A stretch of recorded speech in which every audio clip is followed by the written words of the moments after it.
In this video, I'm going to show you how to find the limit, first by starting with the chart and then followed by graphs. So first I'm going to start with this problem, and you're going to have to find the limit as x approaches -3 g of x.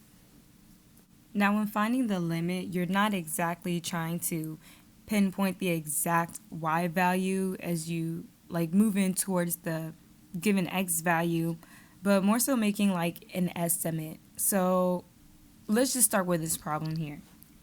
You can clearly see that none of the given x values is just -3. They're all -3 or -2 point whatever something. So that's what I mean by you're not trying to find the exact value. All right, so let's start by eliminating some numbers so that we can identify our x that's closest to -3. We can get rid of the first two and then the last three as well. So that says that -3.001 is closest to 3 because we're moving towards 3, we're not at 3. And so as we move towards -3, we see that we're getting closer and closer to 9.01. So for our answer, we'll put 9 because we're trying to find or estimate the value for when as x is moving towards -3. So here we have a graph problem, and we have to find the limit as x approaches or moves towards -1 h of x. So I'm going to label the -1, and then I'm going to start by reading my graph going from left to right, moving towards -1, and then from the right, I'm going to be moving towards the right towards -1 as well. And you can only do this because you're not given any directions of what direction to move towards or come from. So when we do that, we see that we're getting closer and closer to -3, and so -3 is our answer. Now we have to find the limit as x approaches 4 f of x, and here we have a split function, but no biggie, same process. So I'm going to start by reading my graph from left to right, approaching 4, and as we approach 4, we get closer and closer to 3, and as we approach 4 from the right, you get closer and closer to, well, that's supposed to be 4. I didn't mean to put 6. Sorry about that. But you can see that the function does not approach the same value from both directions. So therefore, the answer will be that the limit just does not exist. For this graph, we'll be finding the limit as x approaches -6 f of x. Now we can approach our graph from either direction, coming in towards -6. And so when we do that from the right and the left, it seems as if as x approaches -6, we're getting close into what seems to be 7.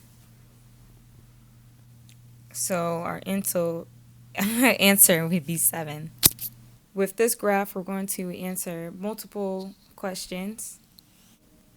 So first we have f of -4.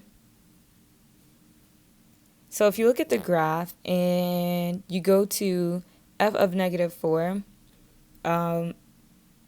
there is no closed dot, so the function just does not exist.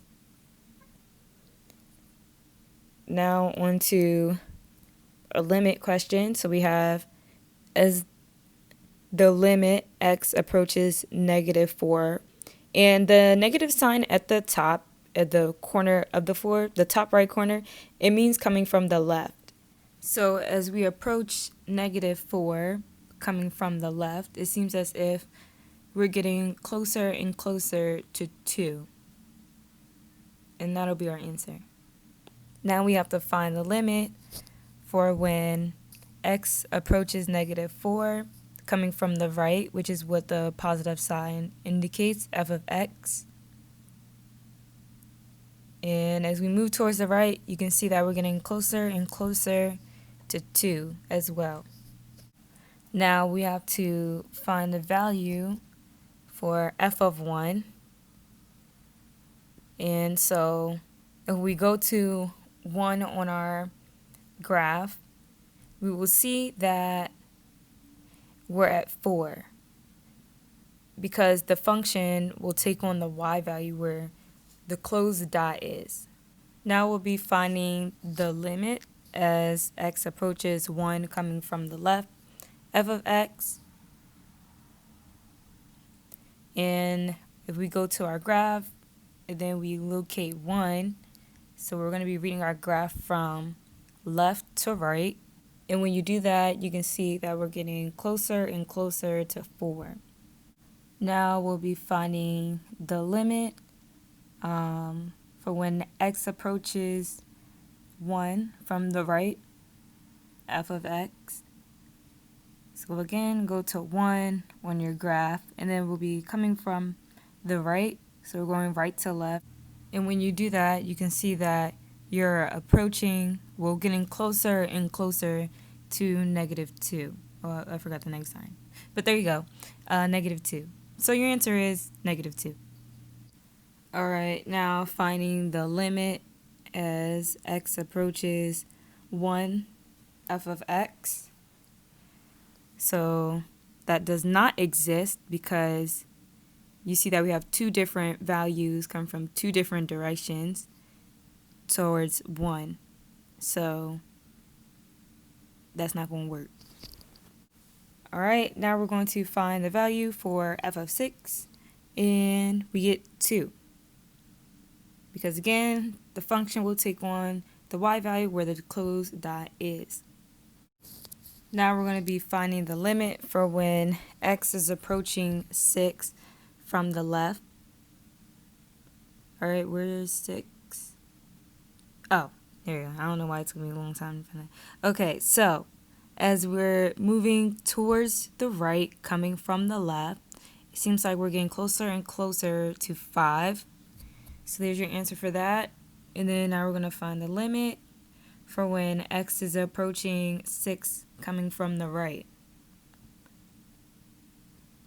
So as we move towards the left, coming from the right, it looks like we're getting closer and closer to 5 again.